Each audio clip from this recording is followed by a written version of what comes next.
Good evening. Oh, thank you for coming out on this lovely evening. I'm Beverly Cosham. I'm chair of the board, and I just wanted to welcome you all here tonight. And I will now turn it over to Dick Stilson.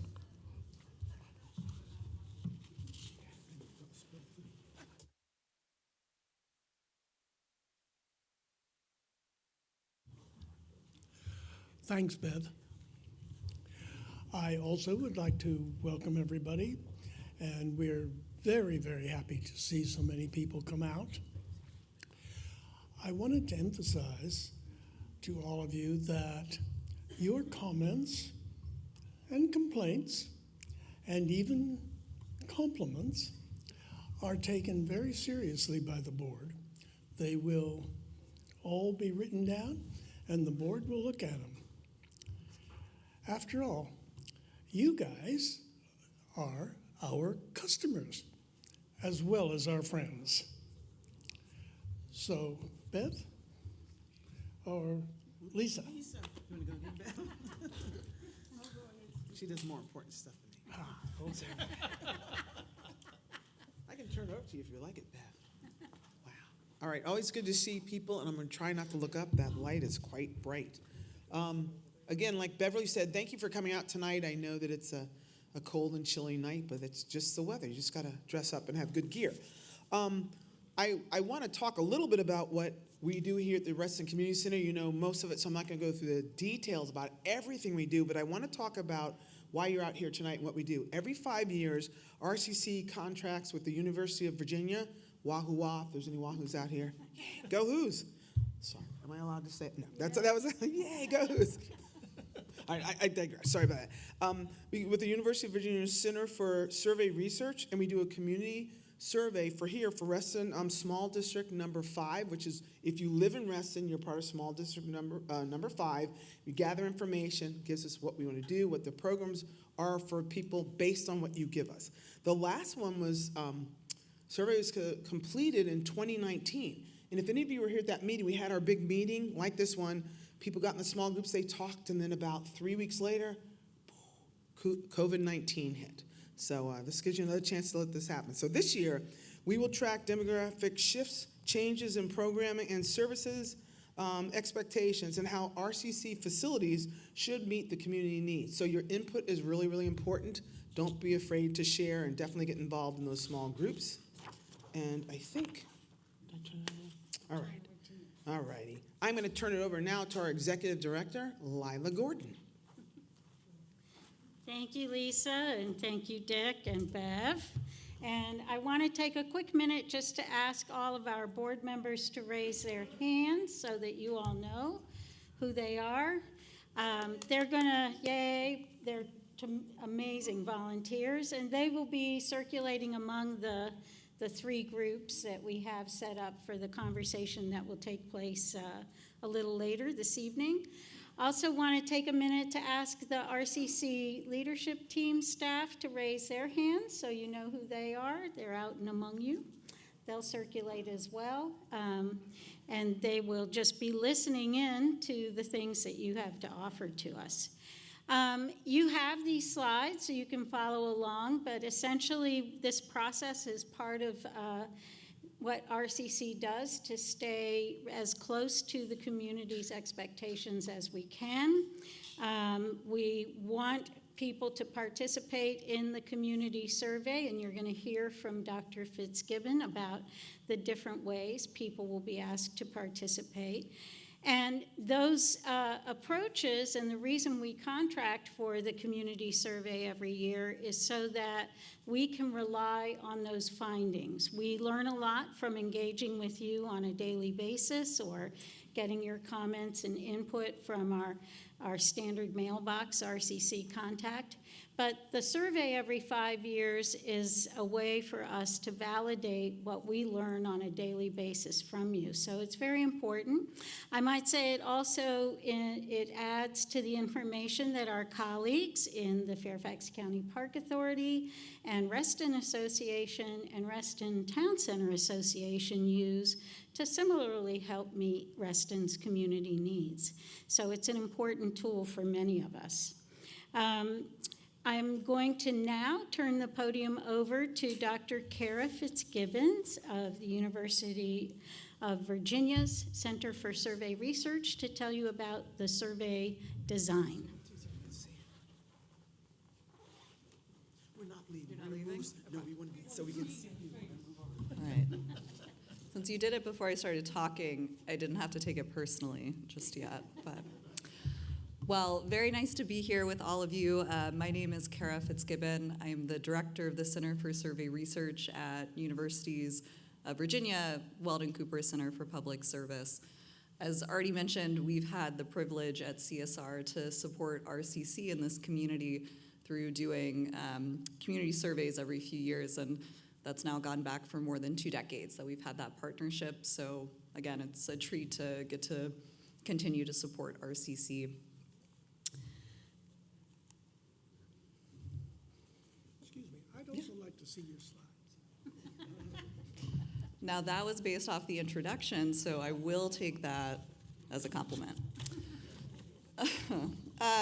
So as Lila stated, one of the intended uses of these survey results is to help guide the board and RCC's strategic planning, using the results to give a sense of what is the community as a whole, what are their needs, what are their priorities and preferences. Because of that, it's really critical then that this data have some certain points of statistical validity, meaning that we can generalize those results beyond just those individuals taking the survey. Additionally, we want to be sure that our survey results are representative of the full Reston community that RCC serves. Additionally, we need our survey data to be inclusive. That is, if someone wants to participate and share their feedback, that we facilitate that process and help minimize barriers.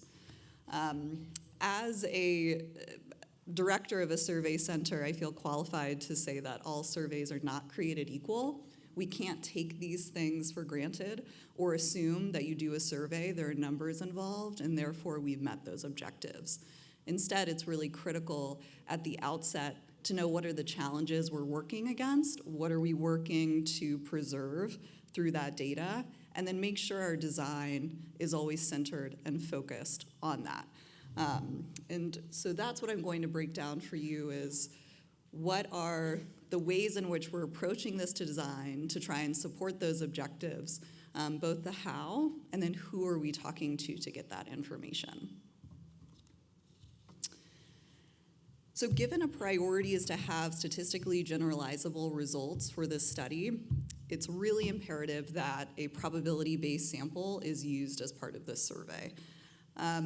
By definition, a probability sample is one in which every case that's a part of our frame has a known non-zero chance of selection, meaning if you're eligible for this survey, there's at least a chance you will be selected and invited to participate, and I can calculate exactly what that chance is. The reason that's important is a lot of the inferential statistics or the statistical backing to generalize to a full population is based on the assumption that the way we reached out to people and heard from them was through probability-based sampling. So at the foundation, we need to start there. Additionally, for the sample for the 2024 survey that I would recommend is to use an address-based sample.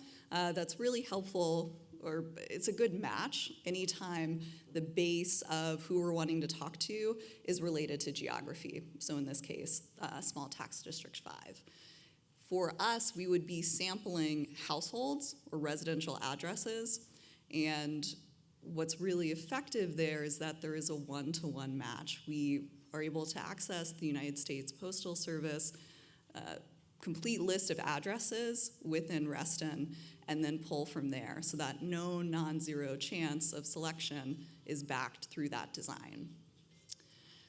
Something else I'll say about the address-based sample is that we're selecting the household or the housing unit, not the individual.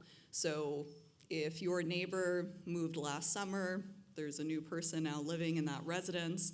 We want to hear from the person actually residing there, not the neighbor that moved away out of Reston. And so we're always keeping that geography in mind related to the eligibility of the sample.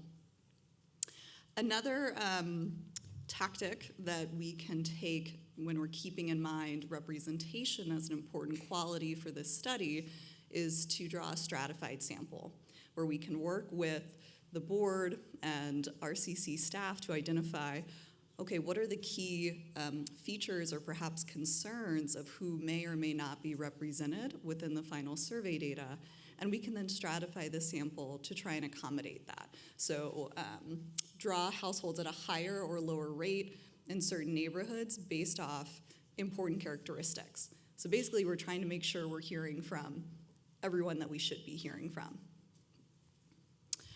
Finally, an important quality of a probability-based sample is being able to track who's responding. So we would be following a confidential protocol where we know all of the households we invited to participate, and throughout data collection, we're tracking their response. Not just if they returned the questionnaire, but we're also tracking if it turns out that housing unit is currently vacant, or it's just a vacation home, or that household has declined to participate. At the end of the study period, we can then calculate the response rate for this sample. So based off everything I said, probability sampling is really important, and I would not endorse a survey for RCC given the importance of capturing community sentiment as a whole. But as the title of the slide indicates, I also don't think we should stop there. RCC serves the full Reston community.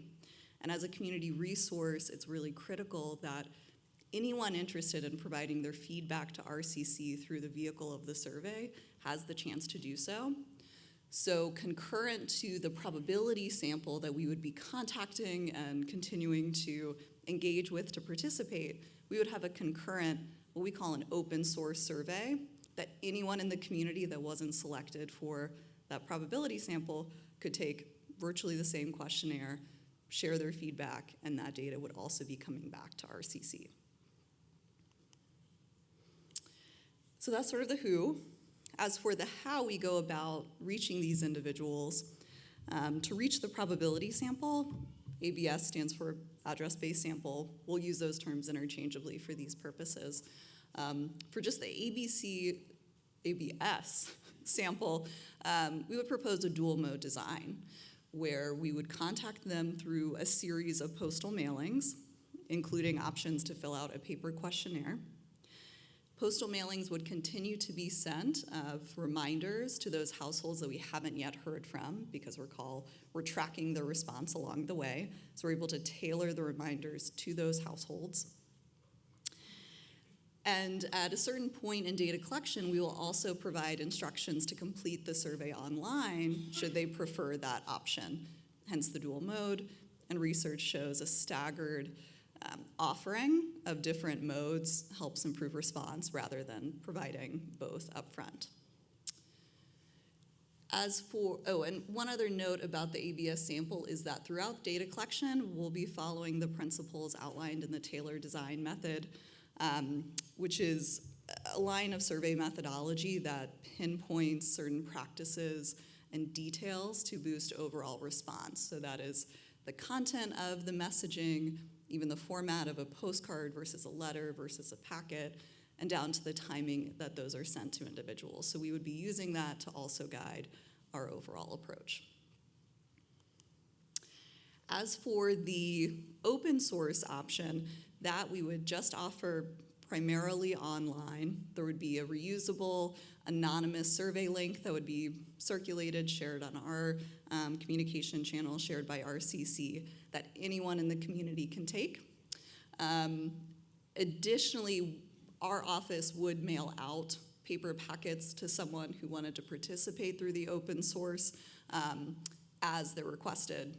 But as they weren't heavily utilized in the 2019 survey, we don't plan to leave stations of paper packets for open source. Some concluding design elements that I'd like to mention tonight. Going into the 2024 survey, we have a really rich opportunity from this long-term partnership that we've had of conducting surveys every few years. And so we want to utilize that and retain a core set of questions that have been asked repeatedly. But as was already noted, the last time this was done in 2019, and a lot of things have changed. So we also want to be sure to be adding updated questions to capture the current experiences and preferences of Reston community members. So the questionnaire will be modified from the prior iteration, and that is much of the aim of this evening is to go ahead and start hearing from you all of what are your priorities, how are you thinking about RCC facilities and offerings, so we can go ahead and start tailoring the questionnaire to reflect community sentiment. Additionally, we anticipate the questionnaire to be slightly shorter than in 2019, again, to support the respondent experience and opportunity for community members to give feedback. Additionally, in 2019, we had offered several language options other than English to participate in the survey, and they ended up not being heavily utilized.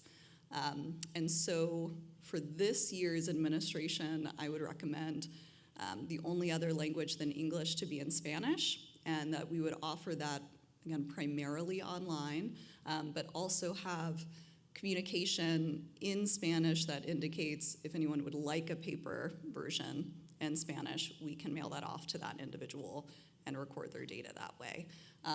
This modified design is really in response to how those options were used in the past and just trying to maximize how that design and those resources are put forward in 2024.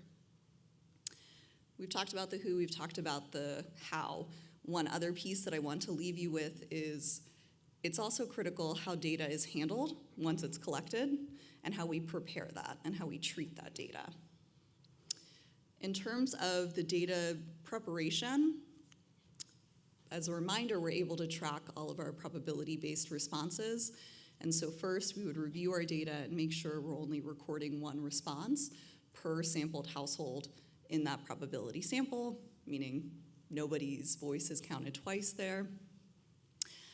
Additionally, we will weight our data, both to accommodate any design effects from the stratified sampling design we implement.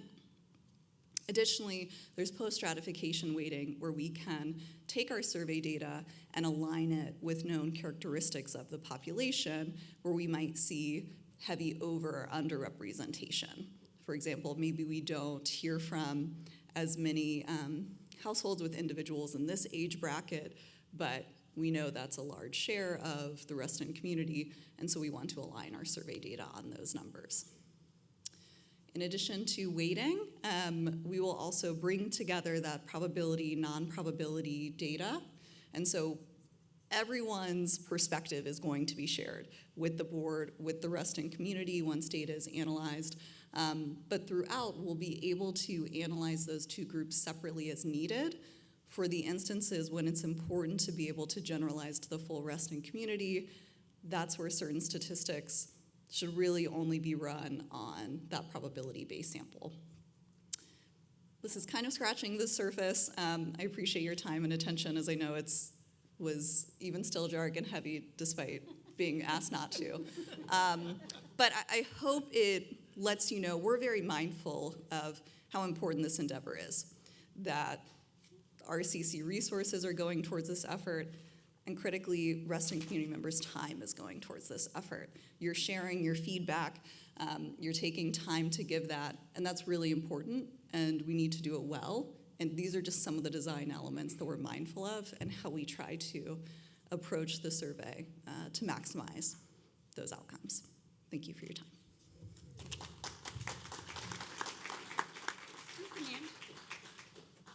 Awesome. And so now we're going to get to the fun part of this evening. We have with us 3 facilitators from our good friends at Leadership Fairfax. You don't have to move or rearrange yourselves. They're going to pull the flip charts around to face each of the groups. And they're going to ask you to talk with them, engage with them about Reston Community Center facilities. This is so critical for the board's long-term strategic planning because this facility in May will be 45 years old. The facility that we're in at Lake Ann is even older than that, and more critically, has a termination year date for the lease. That facility is a leased facility.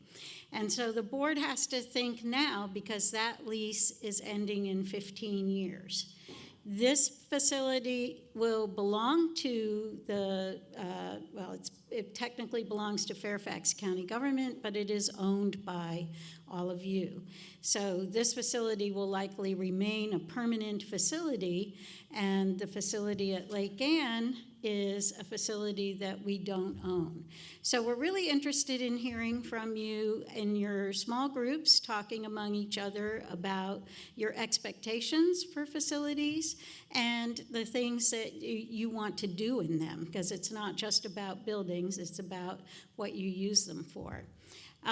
We are also, excuse me, interested in knowing if there are improvements or changes in programming that you are eager to see happen.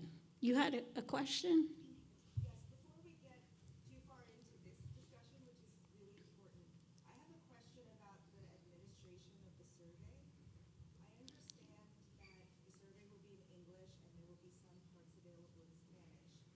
Does RCC plan to provide language support for residents who would like to respond? Yes, absolutely.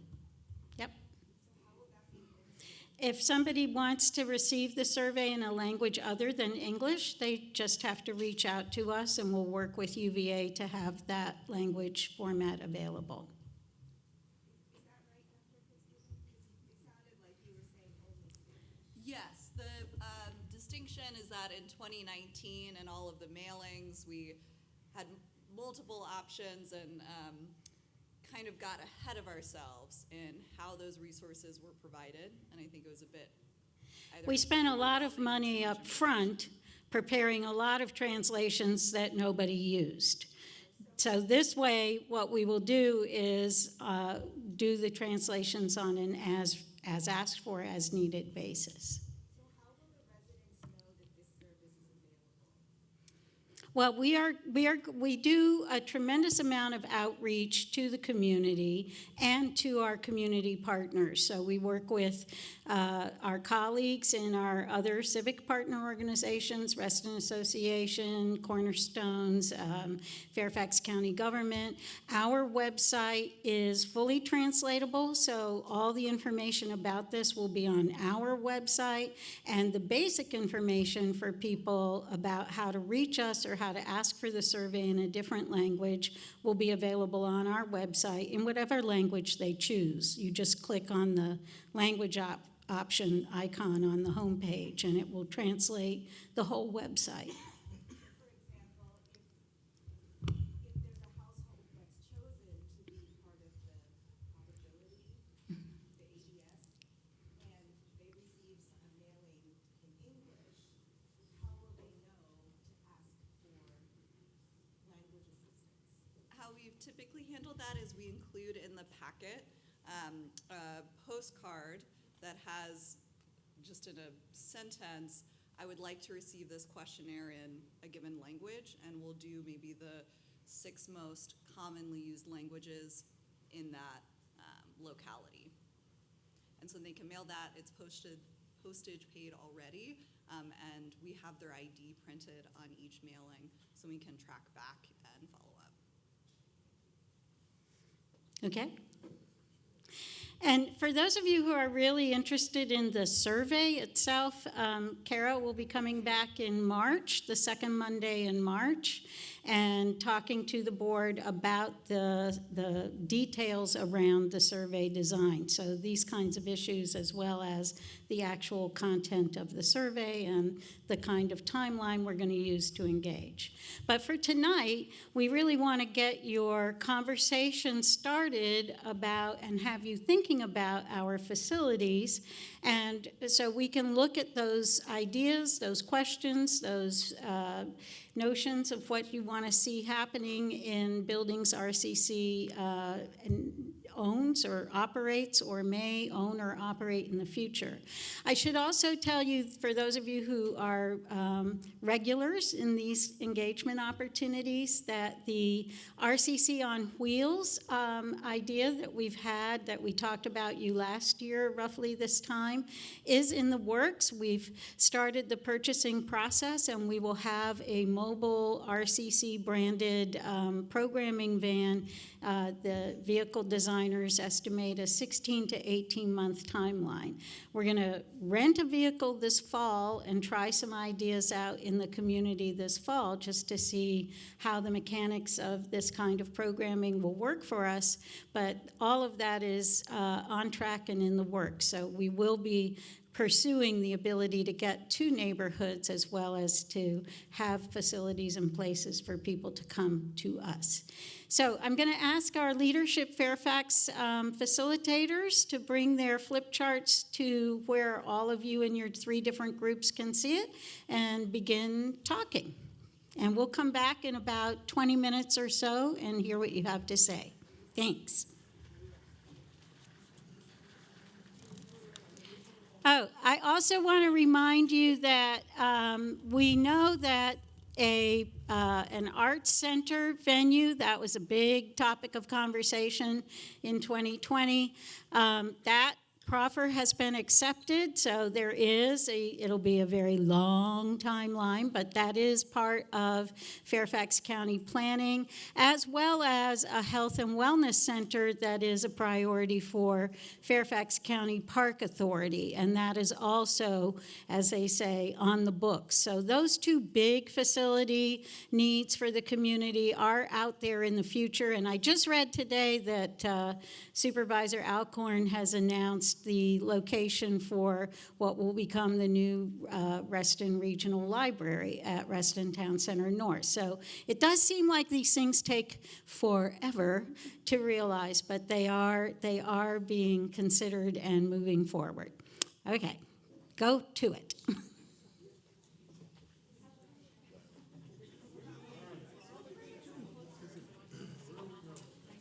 So if you would, facilitators, take turns just each stepping to the center microphone and talking about your particular group's topics and thoughts and big ideas.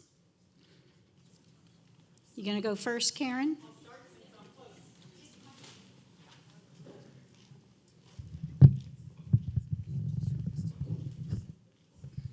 Okay, the biggest thing that came out, the biggest theme is more space. Not that that's a surprise. More space for all the things that are already full. So we really tackled both questions all at once and kind of jumped back and forth, but some of it was improvements in streaming capabilities, particularly in this room. Improved capabilities in all the spaces for people with auditory challenges, and in all the spaces, in classes as well. There were a lot of questions about the registration system. Some of it sounds like it may be a bit of a communication issue as well, but then some people were having problems with some of the registration. There was a desire for more drop-in programs, as it used to be pre-COVID, and people wanting more of those back. Some of them are available, but not in everything. In dance, because there's now registration, it's fallen off because people think they have to commit long-term, and they don't want to commit to long-term. So I think there's some of it is balancing. The pottery and sculpture and a lot of the art offerings at Lake Anne wanting bigger facilities and more options for all of that was clearly something that was desired. So more offerings, Lake Ann, more improvements in the space itself if it's going to continue to operate, and of course, bigger spaces to have more offerings there.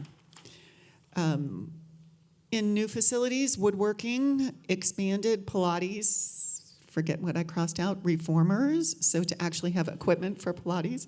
I called it transformers because it does transform your body. Two things that kind of went together here, even though they're not put together, was a cafe and a play area for children. So if parents are busy doing something or they have multiple children and they bring a child to an event, to have a play area and to be able to grab something to eat or some coffee. Multiple performance spaces and perhaps practice spaces for people that don't have room in their house or whose parents don't want them practicing in their house. I had a drummer, so the band was always in our house. We talked about open swim hours, requests for children's choir or being involved in the starting of a children's choir as well as a way to facilitate that. We talked about transportation to after-school activities, and part of that may be coordinating with opportunities that are already out there. There was pretty much unanimous in our group that having space at Lake Ann and continuing to have a presence there is really important. And acoustic improvements, I spelled acoustics wrong, and more senior trips. Bring them back, more and more. And that's it. Thank you so much.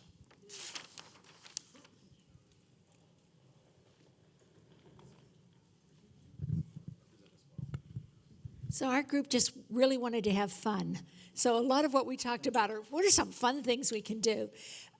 We wanted more regular programs for middle school, middle-aged children. Sure, I can bring it over to the center. Sure. Because we do nice programs, but they're kind of one-offs instead of consistent programming. We wanted RCC to advertise volleyball, basketball opportunities. We don't have to provide the facility. We just would like to advertise programs that people could participate at Southgate. We want more easy access to signing up for things. QR codes, online catalogs, paying by phone, more electronics in processing our orders and requests. We also said presence at Lake Ann, it's important. Senior citizen programs, they want to get out and walk, they want to play sports, softball team, so support some of those activities. And we also were big on drop-in classes. And as Karen mentioned, WebTrack's not working very well, so sign up is challenging right now. We need to fix that problem. We said when we walk into the building, it's hard to know what's going on in the building today.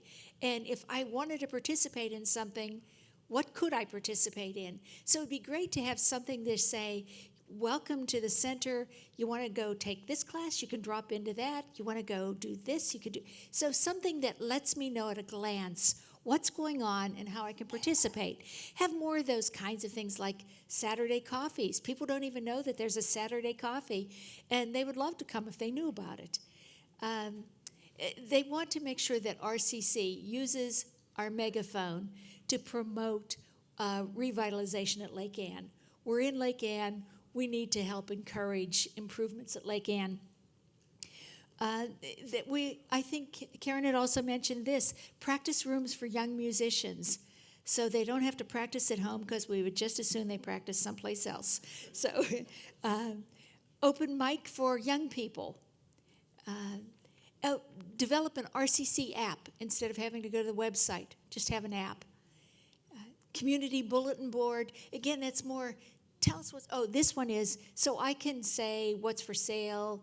I'm looking for a puppy. Where do I find one? So that kind of thing. Comedy night, amateur comedy night. So really, we were into having fun. Knitting, crochet classes. I can't spell crochet worth a darn. construction DIY classes. If I wanted to do home improvements, could I take a class on tiling or plumbing? A drop-in tutoring center so that young people who need assistance could know if they stopped in on Tuesday afternoon after school, there would be somebody there to help you. Babysitting nights. Doesn't have to be every week, but maybe every Friday, every other Friday night, you could work so that we could go out on dates with our spouse, yeah? Okay.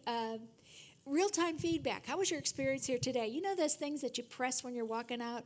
Green, it was great. Yellow, eh. So just some quick feedback on how we're doing in real time. It doesn't have to be a whole big form or big survey. Do a tour for newcomers. I think we used to do something like that, and once a month, do a tour of Reston for newcomers. And then, for the new facility, you know how we used to do woodworking shops for people who wanted to do wood? Now we care about our electronics. Can we come in and find a tinkering room to tinker on our electronics and try to fix things or work on a clock or do some of those kinds of things? Yeah, a little electronics room. A teen lounge game room so they can hang out someplace besides our house.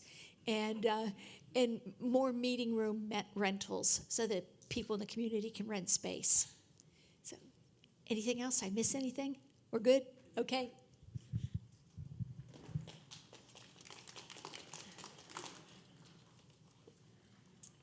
Thank you.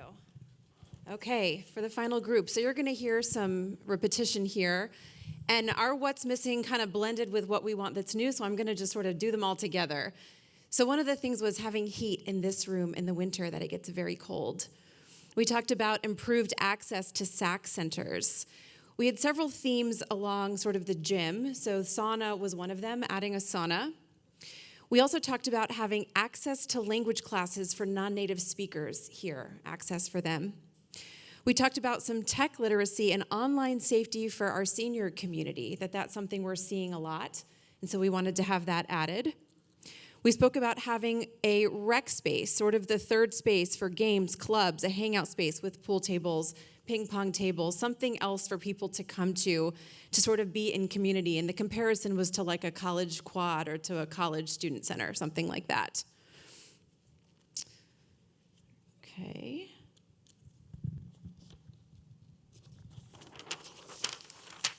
All right, we also talked about some adult education classes and better communication around what does exist, as well as some culturally sensitive programming. So considering the different needs of the various communities that we have here, knowing what programming we have, whether it's fitness classes or dance classes, that is culturally sensitive to the needs of those various communities. We also spoke about mental health support groups, that's a big topic right now. And so how can we provide some mental health support? I'm going to come back to this page in a minute. Additions, we wanted to talk about having a cafe in here. Also a black box-like theater, a digital space, something for sort of smaller groups rather than a bigger theater space.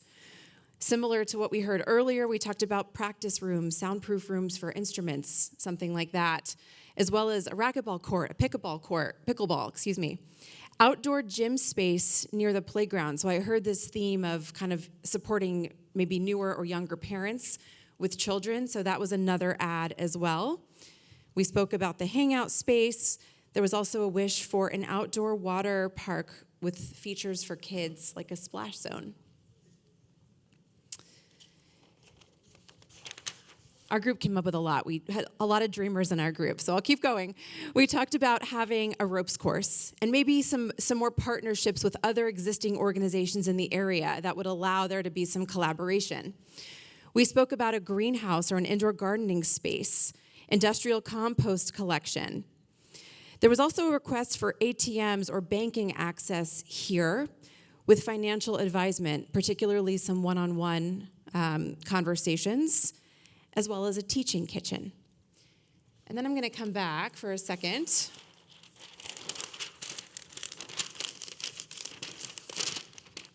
This is where being short is not helpful for these. got it. Thank you. And then in terms of what to keep doing, we came up with more performing arts, more visual arts spaces, additional adult education classes, and to keep the aquatics and continue to expand that as well. Did I miss anything, my group? Okay. Thank you. Okay, fantastic. Well, I think this was extremely helpful for the staff in terms of things that we can definitely look at doing in the very near term as we plan.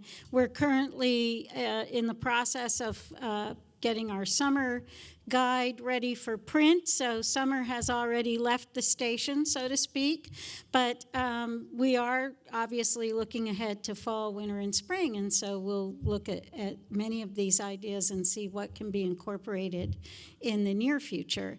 And then, as I mentioned, we'll try to aggregate some of these facility themes and ideas around facilities so that working with our colleagues at the University of Virginia, we can formulate some questions to which we can get some meaningful feedback and things that will help reinforce decision-making processes. And then, of course, there are ways. I want to mention a couple of things. Right off the bat, we do ask people on a continuing basis to give us feedback every program, every class, every workshop, everything we do. We send people, this is another reason why we like you to sign in and enroll and give us your name and contact information. We send you satisfaction surveys, but we also ask you to tell us at any moment in time anything that's on your mind to RCC contact at fairfaxcounty.gov. So never hesitate to use that inbox. I read every single one of those emails. The staff is charged with responding to them within 48 hours of receipt. So they're a really terrific way to get a point made to us in general or specifically. And then I also want to mention that our website does have a community calendar feature for any groups that are having community events or community activities, as long as they're open to the public and they're based in Reston and they are the kinds of things that people will enjoy, not necessarily running your own private business. You can post your events and information about them on that community calendar site so that there will be information there at our fingertips. And we are thinking and working and trying to move toward an RCC app, so it was nice to hear about that desire. I will say a word about our lovely My RCC. The Vermont Systems RecTrack software. I'm just going to confess that we have very limited ability to change that architecture, that software's architecture. We've done lots of things to make it, for those of you who've been involved with RCC for a long time, I think you'll admit that it's gotten better, not worse.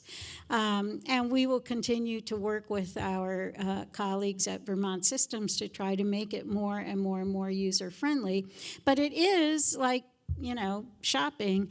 It is its own process, and we have limited freedom. We're not right now contemplating just throwing it out the window. I promise you that every public agency that offers enrollment to a community to participate in programs has quibbles with their software, so you're not alone.